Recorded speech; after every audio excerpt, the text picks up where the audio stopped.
नमस्कार, आप सभी का स्वागत है इनसाइडर लाइव के टॉप न्यूज सेगमेंट में और मैं हूं आपके साथ ज्योति शर्मा। सबसे पहली खबर बिहार से, जहां चिराग पासवान और मुख्यमंत्री नीतीश कुमार के बीच जुबानी जंग छिड़ी हुई है। लोक जनशक्ति पार्टी रामविलास के अध्यक्ष और सांसद चिराग पासवान ने एक बार फिर बिहार सरकार पर सीधा हमला बोला है। चिराग पासवान ने बिजली का रेट 40% तक बढ़ाने के सरकारी प्रस्ताव की बखिया उधेड़ते हुए कहा कि पहले ही सरकार सबसे ज्यादा रेट पर बिजली खरीदकर सबसे ज्यादा रेट पर आम लोगों को बेच रही है।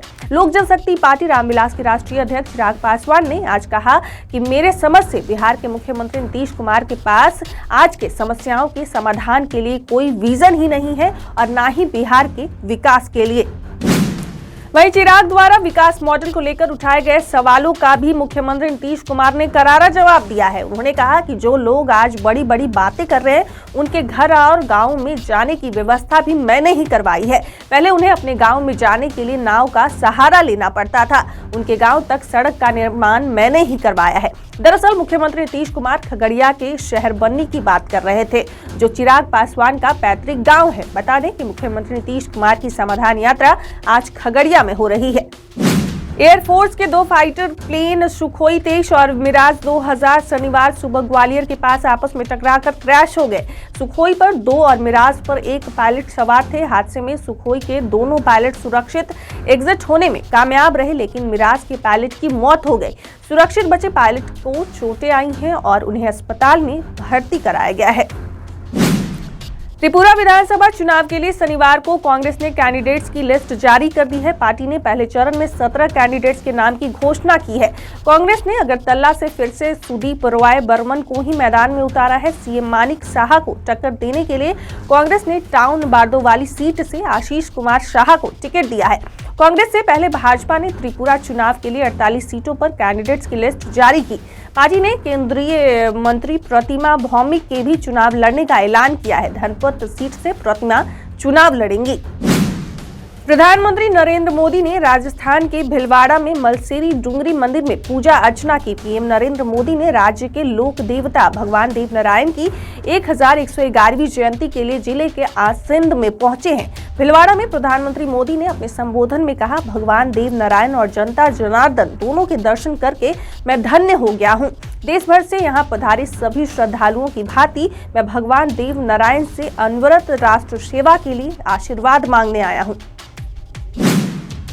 वहीं बिहार में उपेंद्र कुशवाहा वाले प्रकरण को लेकर भाजपा नेता और पूर्व उप मुख्यमंत्री तारकिशोर प्रसाद ने अपनी प्रतिक्रिया दी है। उन्होंने कहा कि किसी भी दल में कार्यकर्ता और नेताओं की सहभागिता होती है।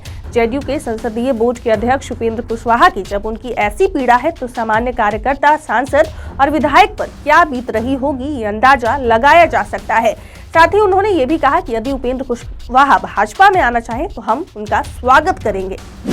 उपेंद्र कुशवाहा के सवालों का जवाब देते हुए उप मुख्यमंत्री तेजस्वी यादव ने स्पष्ट किया कि जेडीयू और राजद के बीच क्या डील हुई है। उन्होंने कहा कि हमारी डील बस एक ही बात को लेकर हुई है और वो ये है कि सांप्रदायिक शक्तियों को रोको और भाजपा को भगाओ। उन्होंने कहा कि यदि इसके अलावा कोई और डील होती तो वो पहले भी हो सकती थी।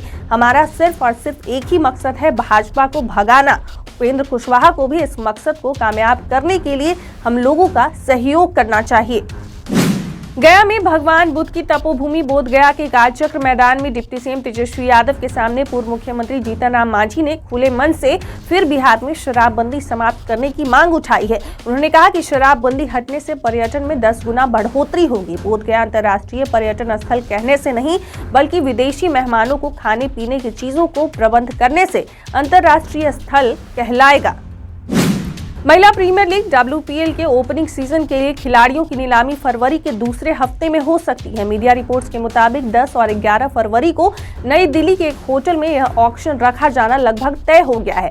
इस ऑक्शन में 5 फ्रेंचाइजी अपनी अपनी स्क्वाड चुनेंगी। वहीं तीसरे दिन भी पठान की रिकॉर्ड तोड़ कमाई जारी है। ट्रेंड एनालिस्ट तरन आदर्श की रिपोर्ट के मुताबिक फिल्म ने शुक्रवार को 38 करोड़ की कमाई की है। सभी भाषाओं में फिल्म की कुल कमाई देखी जाए तो इसमें अब तक देश में 165 करोड़ का बिजनेस कर लिया है। वहीं वर्ल्ड वाइड कलेक्शन 300 करोड़ के पास पहुंच गया है। फिलहाल के लिए इस वीडियो में इतना ही। बाकी खबरों के लिए देखते रहें इनसाइडर लाइव।